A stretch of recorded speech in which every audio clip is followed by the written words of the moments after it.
educación financiera, estrategias fiscales, beneficios en vida,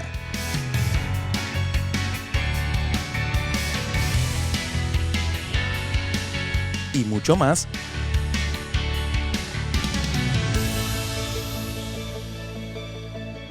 Power Insurance Financial, en Orlando, Florida.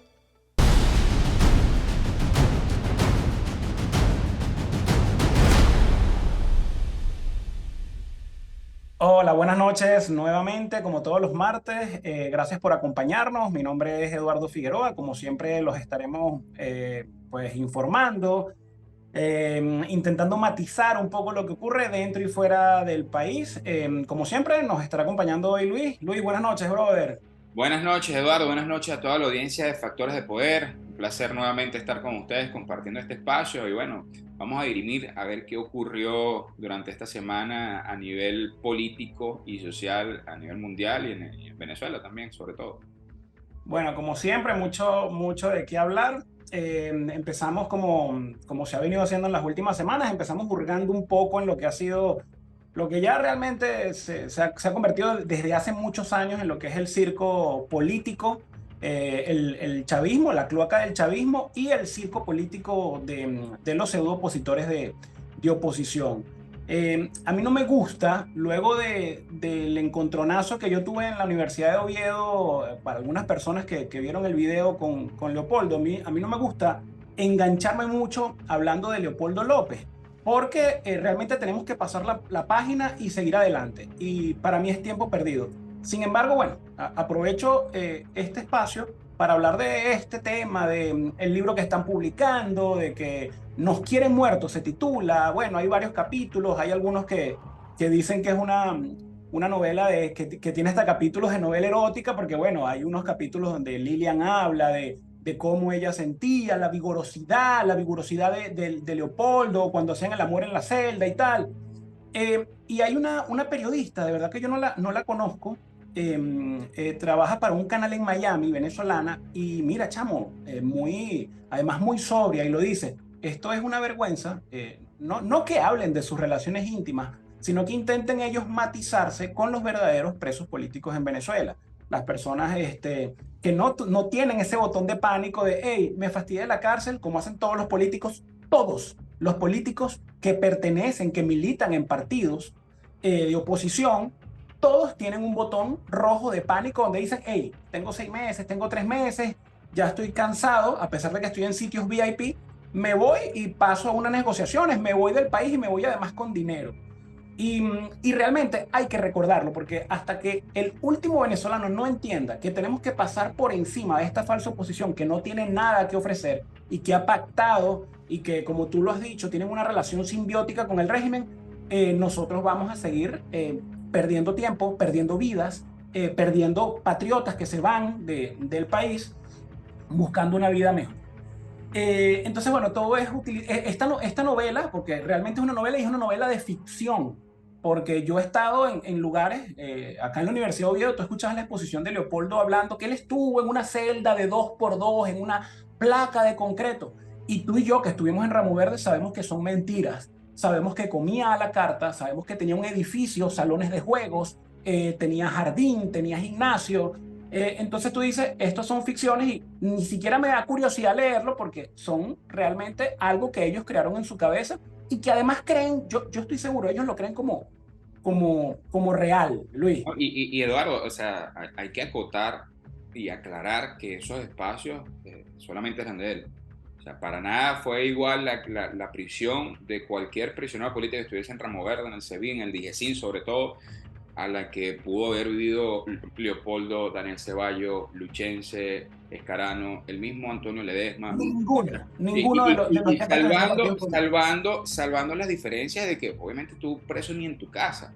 Sin embargo, tú sabes hasta dónde puedes llegar en tu retórica, tú sabes hasta dónde puedes llegar en tu exposición, porque, hermano, o sea, usted estuvo detenido con muchísimas más personas que el día de mañana te van a decir, eso no fue así, tal cual como está pasando ahorita, como está ocurriendo ahorita, en donde, ya va, espérate, es verdad, tú estuviste aprisionado en una cárcel militar y todo esto, pero tú tenías ciertas comodidades las cuales no tenían los otros prisioneros. Y No, eso y además capacidad de negociar, Luis. Hay presos que ya van para una década presos y no han tenido oportunidad de negociar con nadie. Y te aseguro, que ellos hubiesen tenido la oportunidad de decir, mira, me voy del país y me dejas en libertad, y lo hacen, y ellos lo han tenido. Leopoldo no dice en ningún lado cómo participó en negociaciones con Zapatero, o cuando Zapatero y Delcy lo iban a visitar, y luego de esas visitas, tú y yo lo vimos por las ventanas. Lamentablemente, sí, lamentablemente nosotros fuimos testigos oculares de esas reuniones. Y gracias a Dios no escuchamos nada, porque o sea, fue más vomitivo aún el sentir de esas reuniones y cenas, porque yo recuerdo que hasta cena le llevaban para compartir con él. Y ese es un detalle que hay que acotar también con el venezolano. El venezolano le hidalga mucha, que ojo, el militar, o sea, la Fuerza Armada como tal, no como institución, porque como institución es perfecta, pero los integrantes de la Fuerza Armada tienen una deuda moral, ética y profesional con respecto a la sociedad venezolana, que para mí va a ocurrir con lo que ocurrió en Panamá o lo que ocurrió en Argentina. En Panamá desapareció la Fuerza Armada, luego Noriega, y luego de la dictadura de Argentina de Videla. Había restaurantes en Argentina que decían no se aceptan perros ni militares. Y correcto. ese es el destino que los militares activos actuales. Eso para mí son los dos posibles destinos de los militares. O desaparece la Fuerza Armada, lo que pasa es que va a ser bien difícil que desaparezca. En un país como Venezuela es difícil. O va a tener el trato que tienen en Argentina. Pero también hay un sector que es sumamente responsable de lo que ocurre en Venezuela, y es el sector político. Y el sector político viene cometiendo errores uno tras otro. Y el venezolano, dentro de su orfandad política, dentro de su ignorancia política, porque somos unos ignorantes políticos, seguimos repitiendo los mismos errores. Entonces, Luis, disculpa ahí que te ataje. Bukele, en una entrevista que le hacían, él hablaba de ciudades como Detroit en Estados Unidos, donde él dice, lo que ocurre en Detroit o está ocurriendo en ciudades de lo que es California no es fortuito. O sea, es demasiado desastre para tú decir es que alguien cometió muchos errores. Él dice, un desastre de esas magnitudes no es casual ni por errores, es voluntario. Y tú ahora que dices esto, no, bueno, es que se han cometido muchos errores en la oposición. Yo no creo que son errores, ha sido voluntario, y además es que les ha hecho crecer todo capital de una manera astronómica, millardos y millardos de dólares en los bolsillos de estas personas que, cometiendo errores, se han mantenido. Comparto perfectamente esa idea. Yo lo hablo a nivel general, porque no todos los políticos podemos generalizarlo, ¿me entiendes? Sin embargo, todos entran dentro de ese saco cuando me hago la vista gorda, cuando yo no manifiesto lo que estoy viendo, pues ya ahí tú pasas a ser cómplice y pasas a ser parte también del problema. Pero lo que quería decirte era que esa casta política, que es una casta que viene de décadas, Eduardo. O sea, tú ves, ¿cuánto tiempo has visto tú a Ramos Alú? ¿Cuánto tiempo tú has visto a Enrique Capriles? ¿Cuánto tiempo tú has visto a Leopoldo López? Aquí no hay un relevo generacional. Y este relevo generacional que supuestamente hubo con los de... La generación del 2007. Exactamente. Esta gente fue peor que ellos. Y lo que vinieron fue a hacer fue una especie de relevo ficticio, porque quienes siguen mandando, quienes siguen tomando las decisiones son los mismos de hace 20, 30 años.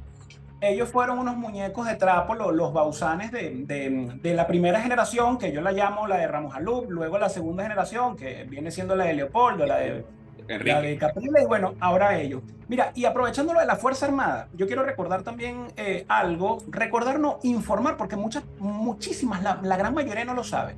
Recordar e informar de que dentro de poco se van a cumplir ya 5 años, 5 años del asesinato de Rafael Arteaga. Rafael Arteaga era un teniente del ejército, un chamo extraordinario, puro corazón, una bondad y una nobleza increíble. Nosotros estuvimos en celda de aislamiento juntos. Ustedes compartieron juntos celdas, correcto. Sí, varios meses, un tipo con un sentido del humor tremendo. Bueno, y él lo asesinan en un intento de escape con un tiro en la cabeza. Yo quiero hablar eso fue un ajusticiamiento, Eduardo. Eso fue un ajusticiamiento. Hay unos videos, creo que hay unos policías presos, pero hay el concepto o la conceptualidad que se merece. Eso es un ajustamiento. Eso no fue un enfrentamiento. Sí, no, bueno, fue un asesinato además a sangre fría. Pero, ¿qué llevó al asesinato de Rafael? El asesinato de Rafael, uno de los cómplices directos, fue el capitán, que ahora es teniente coronel, Víctor Pereira, que Víctor Pereira también estuvo preso en Ramo Verde. Fue un tipo que en su carrera en el ejército ha sido pura vergüenza, puro lamer culos y lamer bolas en el ejército. Estuvo en la aviación del ejército por traficar con pruebas, con los exámenes para tú poder acceder a lo que son las pruebas prácticas en el vuelo. Lo expulsaron de la aviación del ejército, luego cayó en batallones de fuerzas especiales, quería ser un tipo mandón, pero sin ser el oficial de fuerzas especiales, sin haber participado en los cursos, pues no tenía, digamos, el ascendente con la tropa. Lo envían en 2 o en 3 oportunidades a hacer curso de fuerzas especiales y en las 3 veces no aguanta. Y se inventa excusas médicas. Él habla mucho de una septicemia, que es una infección en un pie, pero las personas que saben que estuvieron en ese curso o en esos cursos, saben que siempre fue porque sencillamente no tenía las condiciones ni físicas ni mentales para culminar un curso. Cae, por desgracia, preso con los muchachos del ejército, lo que bautizaron en su momento Espada de Dios. Y él lo que sirvió fue, como es un tipo que se ha arrastrado toda la vida lamiendo cuanto genital se ha conseguido en su carrera, él dijo: yo para salir de aquí, pues voy a hacer lo que sé hacer. Ser un sapo, ser un tipo que sea cómplice. Y lo que hizo fue pasar información de todo lo que hablaban los muchachos en los pocos meses que estuvo en su presidio. Llevó a tanto la locura de ese tipo, que ahora es teniente coronel. Yo antes decía, no los nombro porque los ascienden, pero es que el chavismo tampoco confía en él, porque saben que son personas que se pliegan de acuerdo a la corriente que haya. Y hay que irle dando nombres y poner fotos. Totalmente. Personajes. Hay un par de fotos que conseguimos, que la vamos a compartir hoy. La gente conozca quiénes son estos personajes, para que la gente sepa quiénes están detrás de las delaciones, de los posibles movimientos o delaciones de las personas que estaban en contra o estaban y están en contra del régimen venezolano, porque este tipo de personas, este tipo de oficiales es lo que queda en la Fuerza Armada. Lamentablemente quedan puros oficiales que no representa para nada lo que es la institucionalidad, y ellos crean su carrera o van ascendiendo en su carrera a medida de que ellos, bueno, yo me enteré de esto por aquí y yo... No, y a quién me le tengo que arrastrar, porque además, bueno, es que es muy larga la historia, pero uno de los aislamientos más fuertes que hubo en Ramo Verde fue por él, porque él le pasaba información, él le daba miedo mezclarse con la población general de Ramo Verde, y le creó unas consecuencias tremendas, no solo a él, sino al resto de los presos políticos que estábamos en Ramo Verde. Y el aislamiento que tuvimos fue tan fuerte que los muchachos los llevó a que intentaran escaparse, y por él, entre muchas otras personas, muere Rafael. Hay que recordarlo. Luego hablaremos también de un general que se llama Millán Simón Pietri, que fue uno de los que también son de aquí, son de allá. También participó en Delar, luego de que dijo: no le veo mucha oportunidad a una conspiración en contra del régimen, veo más oportunidad echando paja. Luego deberíamos hacer un segmento aparte para eso, pero bueno, como siempre, aprovechando el tiempo, Luis, vamos a hacer una línea rápida y bueno, intentar hacerla nutrida de lo que ha sido, lo que ha venido ocurriendo con el Esequibo, y dónde nace este conflicto y en dónde estamos en este punto, Luis. Este es un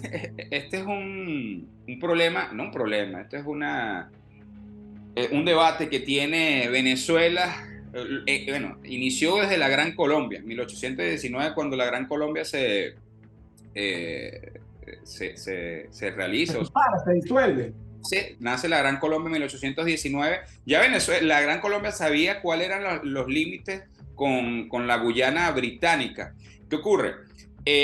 La Guyana británica, o lo que nosotros conocemos hoy como el Esequibo, la Guyana como tal, perteneció a España, luego a Holanda o los Países Bajos, y los Países Bajos se lo venden al Reino Unido. Hay que recordarnos que esta es la época colonial, la época donde estos imperios que pues tenían ese poder, sobre todo naval, pues invadía el territorio que más le era placentero, y si no los podía invadir, los compraba. Estados Unidos tiene muchos estados que fueron comprados, que no fueron conquistados. Alaska. Alaska es uno de ellos. Entonces, ¿qué ocurre cuando los Países Bajos, al venderle este territorio al Reino Unido, ellos no especificaron la frontera occidental? A pesar de que la Gran Colombia en su momento y luego Venezuela cuando se independiza tenía bien claro cuál era el límite fronterizo con la Guyana, que era el río Esequibo, pues ellos no especificaron cuál era la frontera. Cuando el Reino Unido se entera de que había oro, en ese momento la ambición se les abrió, y mandaron a un explorador. El nombre de él era Robert Schomburgk, que incluso la línea la que ellos trazan, y se le llama la línea Schomburgk. Sí, que creo que hubo varios, de hecho como que fueron alargándole y corrigiendo. Correcto. Entonces, este debate comienza desde pues 1890 y tanto, cuando ocurre lo que es el... Luis, hay un libro que se llama Nadie me quita lo bailado. Ese libro es de Oscar Llanes. Y él en ese libro dedica varios capítulos, digamos, a diferentes cosas, ¿no? Pero tú puedes encontrar anécdotas en ese libro desde el tema de la Caracas colonial y cómo se bailaba, hasta una investigación que hizo Oscar Llanes, que por historiadores dicen que es una de las más completas. De hecho, es el capítulo más grueso de ese libro, del tema de la Guyana inglesa. Y él dice en su investigación que Oleari, el que fue decán del Libertador, y hay muchas estatuas de Oleari en Venezuela, y él tiene un pensamiento que, bueno, este pensamiento se le ha adosado a muchos próceres. Él dice, prefiero morir de rodillas que vivir de pie, y todo esto, y lo glorificamos, bueno, como prócer de la independencia. Dice que este conflicto en la década del 40 del siglo XIX, entre 1840 y 1850, Oleari, como embajador británico en Venezuela, fue el primero que empezó como a transar con los británicos, él era británico, en favor de que todo este terreno quedara en manos y obviamente en beneficio y usufructo de los ingleses. En el 99, tú lo nombras, en 1899 llega el laudo de París con un arbitraje, pero alguien dijo... Unido. Sí, porque el Reino Unido no quería, para ese momento hay que hacer una retrospectiva, y nosotros no éramos nadie para el Reino Unido. Incluso para ese lado, el Reino Unido tuvo 2 miembros del Reino Unido en ese comité que decidió el arbitraje, que a la larga fue a favor del Reino Unido, y ya vamos a caer ahí. Pero Estados Unidos se metió y dijo, ya va, espérate, las cosas no son así, vamos a buscar una medida justa para que se decida, pues, y ahí es donde nace el laudo de París. Sin embargo, los estadounidenses fueron los representantes de Venezuela, ya que el Reino Unido no quiso. Ellos decían que ellos no tenían nada que dialogar con algún comité venezolano. Se demostró más adelante, en ese momento, bueno, se declara el arbitraje a favor del Reino Unido, y tomando la línea de Schomburgk como la frontera en ese momento que dividía lo que era la República de Venezuela y la Guyana Británica. En 1966, pasaron ya más de 60 años de ese famoso laudo, cuando comienzan a salir pruebas de que había uno de los magistrados, una de las personas, era ruso. Los participantes, sí. Marquis. Él dejó una carta, él en su muerte deja una carta donde dice, esto fue viciado porque a mí, bueno, me obligaron o me pagaron para esto. Es correcto. Entonces, ya ahí comienza Venezuela a hacer una demanda formal. Ya se había creado lo que eran las Naciones Unidas, y estaba este proceso, si recordamos, en los 50, 60, estaba este proceso de descolonización de los países africanos, de los países que eran colonia de estos grandes imperios. Entonces el Reino Unido dijo, mira, está bien. Ahí es donde nace el Tratado de Ginebra, el cual toma al río Esequibo como la frontera o el límite fronterizo entre la Guyana, la Guyana Británica, hoy en día Guyana, y la República de Venezuela. 3 meses después de que se firme ese tratado, la Guyana se independiza del Reino Unido y ellos piden que se respete el laudo de París. Entonces, a partir de ahí, usted agarra la línea histórica de todos los presidentes de 1960 hasta que llegó el chavismo, todos los presidentes hicieron lo que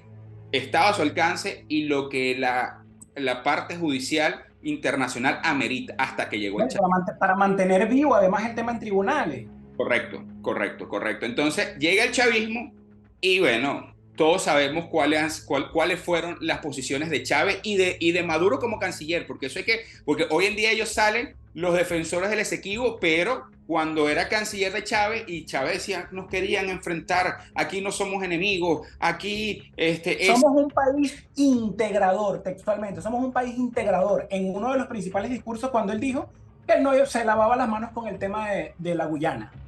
Correcto, correcto. Entonces, bueno, en aquel momento fue el oro lo que avivó la ambición del Reino Unido y en estos momentos es el petróleo extra fino que existe en el mar de la Guyana, lo que despide la visión del...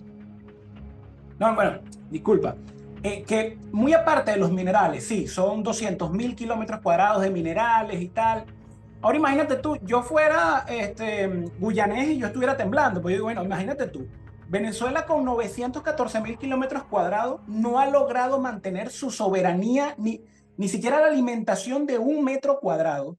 Entonces ahora ellos quieren a nosotros, además que Guyana ha recibido decenas de miles de venezolanos huyendo. Entonces imagínate tú como guyanés, digan, no, que vamos en un ejercicio imaginando, ¿no? No, es que ahora es de Venezuela. Mira, yo como guyanés me pongo a llorar y me voy, ahí sí brinco para el otro lado. Si hay una franja, me voy hacia donde la franja diga, aquí no hay administración venezolana. Mientras haya chavismo o mientras haya cómplices de chavismo. Porque, dime. Yo por otro lado, sabes que esta gente es maquiavélica y yo veo, muy aparte de los recursos que se puedan explotar por la Guyana, o en el Esequibo, mejor dicho, yo veo que esto es como no una patada de ahogado, pero sí es algo bien planificado por parte del...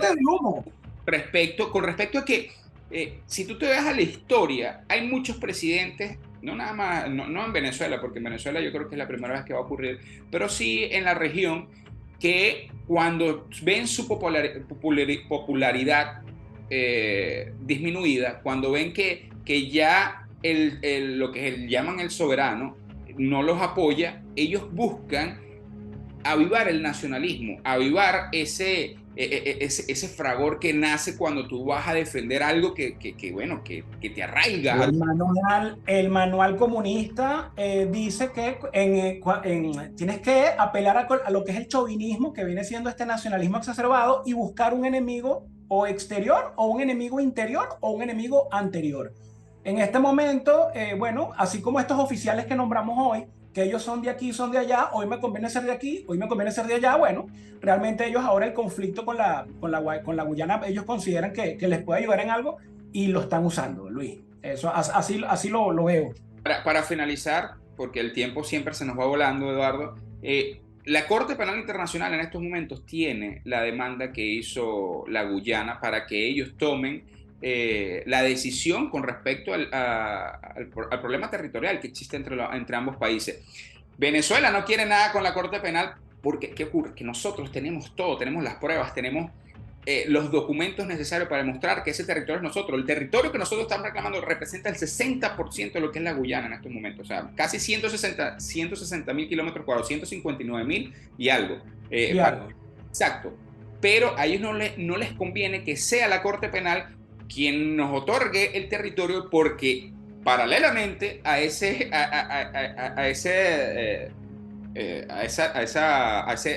disputa que existe entre ambos países está la investigación de crímenes de lesa humanidad en contra de estos esbirros, en contra de estos mafiosos. Entonces ellos no pueden decir, bueno, para esto sí nosotros te necesitamos, pero cuando después venga el hachazo de ellos mismos a nivel judicial, van a decir, no, pero yo en esta parte no te reconozco. Por eso es que ellos conocen a la Corte Penal Internacional en La Haya como árbitro de esta disputa. No, y que además yo creo, como tú lo dijiste la semana pasada, Cuba en algún momento le pondrá un coto al tema de Venezuela porque realmente a Cuba no le conviene. Bueno, Luis, como siempre, un poco corriendo con el reloj persiguiéndonos y siempre ganándonos además. Agradecer siempre a todos, a los seguidores, a las personas, a los suscriptores de Factores de Poder. Ya llevamos un par de meses haciendo esto. Estamos haciendo un esfuerzo increíble por comunicar mejor las ideas y bueno, hemos tenido mucha receptividad. También tomamos, como hemos dicho, las críticas de manera constructiva para buscar moldearnos a lo que es a lo que este canal merece y a lo que los suscriptores merecen. Por mí, bueno, buenas noches a todos. Luis, ¿ibas a decir algo? El viernes pasado, no es que hubo una liberación de 8 prisioneros políticos. Hay que ser bien responsables con las conceptualizaciones de eso. Ellos fueron condenados. A ellos los condenaron. Y los liberaron ya que habían cumplido su condena. Pero no fue En que proceso de juicio. ellos tuvieron que declararse culpables para poder salir en libertad. Lo celebramos, porque de verdad celebramos esa causa que le llaman Armagedón. Los muchachos que estaban en huelga de hambre hoy en día están con su familia. Sin embargo, los medios de comunicación dicen, bueno, fueron liberados. No fueron liberados. Fueron condenados y luego, bueno, se les otorgó la libertad por tiempo cumplido. Pero este régimen maquiavélico sigue, porque quedan dos o tres, corrígeme, Eduardo, Adrián Suárez quedan en juicio por ese caso. Están más de 200 prisioneros políticos, sobre todo en causas militares. Siguen las torturas, siguen los aislamientos. O sea, el régimen venezolano sigue haciendo de las suyas. Y arreciando en contra de los disidentes y las personas que piensan diferente y que quieren además libertad y democracia. Así es, hermano. Bueno, quería acotar eso antes de despedirme. Y bueno, como siempre, un placer, Eduardo. Un placer con la audiencia de Factores de Poder. Nos veremos la semana que viene con el favor de Dios. Dios mediante, así será.